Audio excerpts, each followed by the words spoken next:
Assalaamu Alaikum, Rahmatullahi, Barakaathuhu. My name is Kamal. Now many might ask, I have an addiction, it's haram, it's wrong, it's sinful. How do I give it up? Now many of us, especially if we take a look at the statistics, there are about 7 in 10 men who are addicted to pornography. So many men are addicted to probably alcohol. So many people are addicted to things that are just wrong and sinful on many fronts. How do we give them up?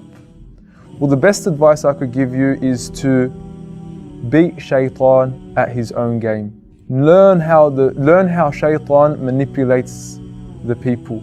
Learn the tricks of shaitan and learn how to overcome them. When the shaitan makes you fall into sin, when the shaitan comes to you and he makes you fall into the same ugly, dirty habit over and over and over again, he has a specific formula that he follows all the time. And that is, he comes to you step by step by step. As Allah says in the Quran, وَلَا تَتَّبِعُوا خُطُوَاتِ الشَّيْطَانِ. Do not even follow the footsteps of the shaitan. Because the shaitan doesn't come up to you out of the blue and say, hey, let's do this sinful act. No, he'll make you do actions which come to the point where you have no choice, but you're going to fall into that sinful action. So for example, he won't come up to you and say, hey, you should watch porn. Hey, you should have a drink of alcohol. He'll come up to you and he'll say, hey, watch this little music video. Hey, turn on the TV and watch this okay, but a little bit of sinful movie. He'll tell you, turn on the TV and watch this movie. It's not that haram, but it has a little bit of bad stuff in it. That's how he comes to you. He comes to you footstep by footstep by footstep.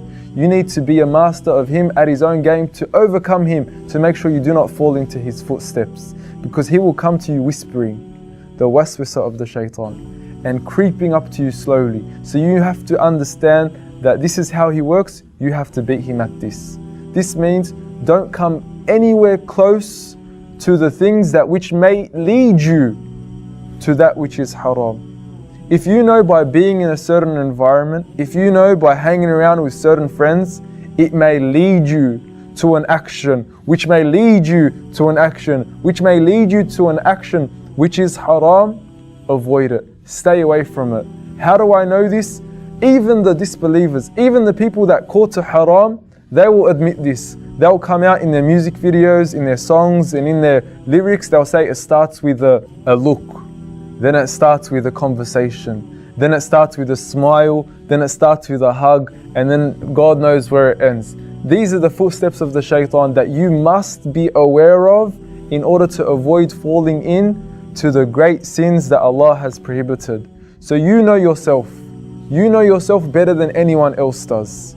You have to tell yourself, look, if this action, if this environment, if these friends, if these people, if these thoughts that I'm having are going to lead to an action which is going to lead to an action, stop it from the get-go.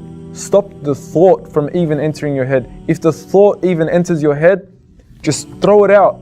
Think of something else.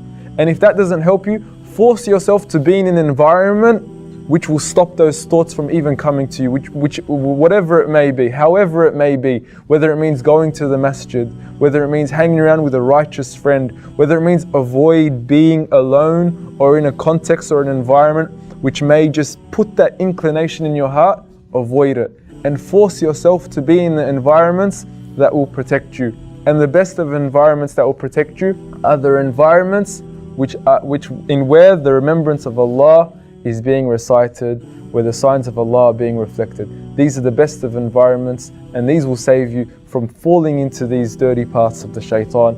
وَلَا تَتَّبِعُوا خُطُوَاتِ الشَّيْطَانِ. Do not follow the footsteps of the shaitan. Assalaamu Alaikum wa Rahmatullahi wa Barakatuh.